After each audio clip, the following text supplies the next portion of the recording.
Hello friends, welcome to Vetri's Diary. இன்னைக்கு நம்ம ஒரு சிம்பிள் அண்ட் டேஸ்டி மீன் குழம்பு பற்றி பார்க்கலாம். இதுக்கு வந்து நான் ஒரு தக்காளி, கொஞ்சம் கொத்தமல்லி, கருவேப்பிலை, அதுக்கப்புறம் ஒரு லெமன் சைஸ் புளி, கொஞ்சோண்டு உப்பு எடுத்துட்டு அதை வார்ம் வாட்டரில் ஊற வச்சுருக்கேன். இப்போ ஒரு கடாயை வச்சுக்கலாம். அதில் 2 ஸ்பூன் நல்லெண்ணெய் ஊற்றிட்டு கொஞ்சம் வெந்தயம் சேர்த்துக்கிறேன். அது கூட கொஞ்சோண்டு கடுகு ப்ளஸ் வந்து கொஞ்சம் சீரகம் சேர்த்துட்டு இது பொரியிற வரைக்கும் வெயிட் பண்ணலாம்.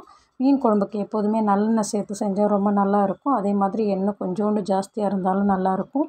இப்போ நான் ஒரு 6 பல் பூண்டு எடுத்திருக்கேன். அதை 3 தட்டி சேர்த்துக்கிட்டேன், 3 முழுசாக சேர்த்துக்கிட்டேன், ஒரு 2 பச்சை மிளகாய் சேர்த்துருக்கேன், அப்புறம் 2 மீடியம் சைஸ் வெங்காயம் சேர்த்துருக்கேன். யூஸ்வலாக சின்ன வெங்காயம் யூஸ் பண்ணுவேன். இன்றைக்கி சின்ன வெங்காயம் இல்லை, அதனால் வந்து பெரிய வெங்காயம் சேர்த்துருக்கேன். ஒரு கொத்து ஃப்ரெஷ்ஷான கருவேப்பிலையை சேர்த்துருக்குறேன்.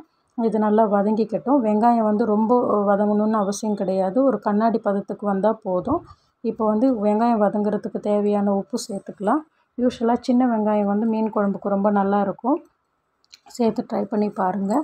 மசாலா அரைச்சும் குழம்பு வைக்கலாம். இது வந்து சிம்பிள் மெத்தட். இது வந்து வெங்காயம் வதங்குறதுக்கு கொஞ்சம் நேரம் மூடி போட்டு வதக்கிக்கலாம்.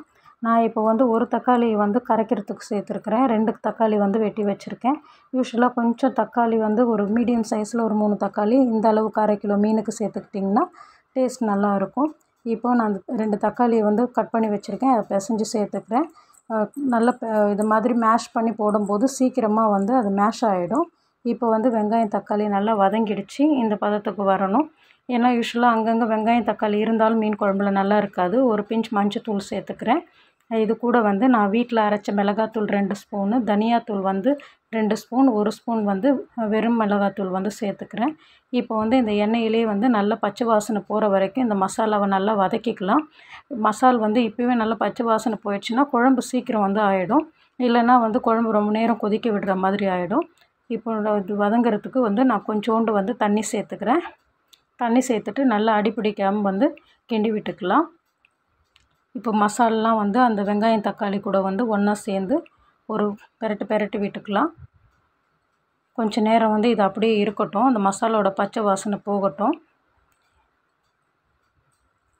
அதுக்கப்புறம் வந்து நான் வந்து இன்றைக்கி இந்த மெத்தடில் செஞ்சு பாருங்கள். தக்காளி, புளி, அதுக்கப்புறம் கொஞ்சோண்டு கருவேப்பிலை, கொத்தமல்லியை சேர்த்து நல்லா கரைச்சிட்டு உப்பு சேர்த்து கரைச்சிட்டு ஊற்றி பாருங்கள். குழம்போட டேஸ்ட் வந்து இன்னும் கொஞ்சம் நல்லா இருக்கும். வெறும் புளி இது மாதிரி வைப்பாங்க, கொத்தமல்லி கருவேப்பிலை நார்மலாக சேர்த்துட்டு வைப்பாங்க. பட் அது கூட வந்து கொஞ்சம் சேர்த்துட்டு கரைச்சிட்டு வைக்கும்போது இன்னும் கொஞ்சம் குழம்போட வாசனை வந்து ரொம்ப நல்லாயிருக்கும். இப்போ வந்து நான் கரைச்சி வச்சுருக்கிற புளி தண்ணியை சேர்த்துக்கிறேன். எந்த ஒரு திப்பியும் இல்லாமல் வந்து கரைச்சி எடுத்துக்கணும். இப்போ வந்து குழம்பு நல்லா வந்து கலந்து விட்டுக்கலாம். இந்த ஸ்டேஜில் வந்து உப்பு இருக்குதான்னு செக் பண்ணிக்கோங்க. நான் ஆல்ரெடி வந்து கரைசல்லையும் வந்து உப்பு சேர்த்துருக்கேன், ப்ளஸ் வெங்காயம் வதங்குறதுக்கும் வந்து உப்பு சேர்த்துருக்கேன். உப்பு வந்து செக் பண்ணிக்கலாம். இப்போ உப்பு கரெக்டாக இருக்குது, அதனால் நான் எக்ஸ்ட்ரா உப்பு சேர்க்கல. இன்றைக்கி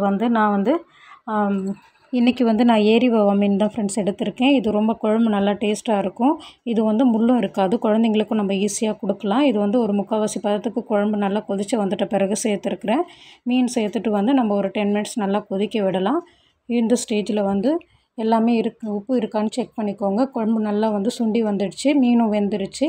இப்போ வந்து நம்ம கொஞ்சோண்டு கொத்தமல்லி இலைகளை தூவிக்கலாம். இந்த வீடியோ உங்களுக்கு பிடிச்சிருந்ததுன்னா லைக் பண்ணி, ஷேர் பண்ணி, சப்ஸ்கிரைப் பண்ணுங்கள். தேங்க்யூ.